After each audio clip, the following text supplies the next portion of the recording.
Depuis le début de l'année 2024, un phénomène a profondément bouleversé les équilibres financiers mondiaux. Alors que le dollar américain montrait des signes de faiblesse, l'euro s'est redressé brutalement, gagnant plus de 5% en l'espace de quelques semaines. Pourtant, cette remontée spectaculaire n'était pas un gage de solidité pour la zone euro. Elle traduisait surtout l'instabilité croissante des grandes devises mondiales dans un contexte où les investisseurs se ruaient vers des valeurs refuges.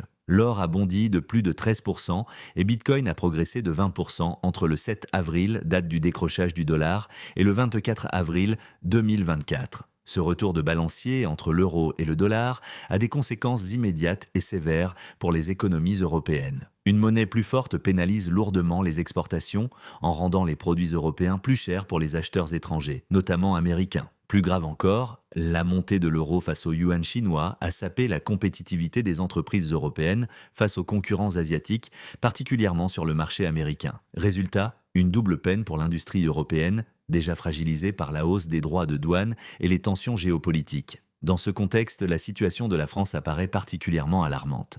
La dette publique a continué son ascension fulgurante. En décembre 2024, elle atteignait environ 3,305 milliards d'euros, soit plus de 113% du PIB français. Ce chiffre n'est pas anodin. Il marque une augmentation de près de 900 milliards d'euros en seulement 5 ans. Une grande partie de cette dette a été contractée à taux très bas, voire nul, entre 2015 et 2022. Mais avec la remontée progressive des taux depuis 2022, le coût de financement de cette dette explose. En 2024, la France a déboursé près de 50 milliards d'euros uniquement pour payer les intérêts de sa dette. Et cette charge ne cessera d'augmenter. Car à mesure que les anciennes obligations à taux bas arrivent à échéance, elles sont remplacées par de nouvelles obligations à 3%, voire plus. Si cette tendance se poursuit, la charge annuelle d'intérêt pourrait atteindre 105 milliards d'euros d'ici 2028, soit plus du double de ce qu'elle est aujourd'hui. Ce scénario est d'autant plus inquiétant que la croissance économique ne suit pas. En 2024, la totalité de la croissance nominale du PIB français a été absorbée par le coût de la dette, laissant le pays dans une situation de stagnation pure. Et les perspectives pour 2025 ne sont guère plus réjouissantes, avec une croissance prévue autour de 0,9% selon la Banque de France et un déficit public toujours supérieur à 5% du PIB, la France risque de tomber dans ce que les économistes appellent une trappe à dette, une situation où les intérêts de la dette augmentent plus vite que la croissance économique, rendant impossible le désendettement sans mesures drastiques. Le 14 décembre 2024, cette détérioration n'a pas échappé aux agences de notation. Moody's a abaissé la note de la France de AA2 à AA3, un signal très négatif envoyé au marché financier. Plus bas que AA3, la France pourrait perdre son double A.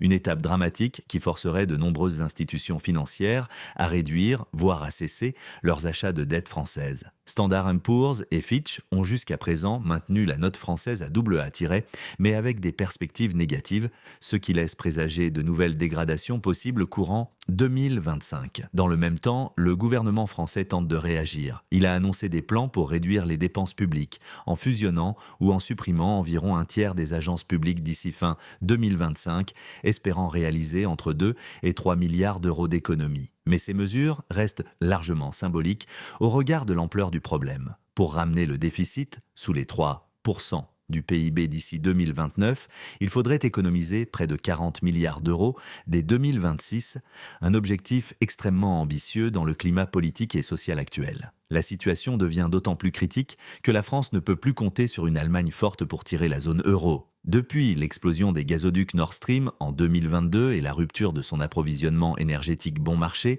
l'Allemagne est entrée elle aussi dans une période de croissance molle, fragilisant encore davantage le moteur économique européen. Au regard de l'histoire économique, la France semble donc engagée dans un cycle long de surendettement, tel que théorisé par Ray Dalio avec ses grands cycles du crédit. Pendant des décennies, l'endettement a permis de soutenir la croissance. Désormais, le poids des intérêts étouffe cette même croissance.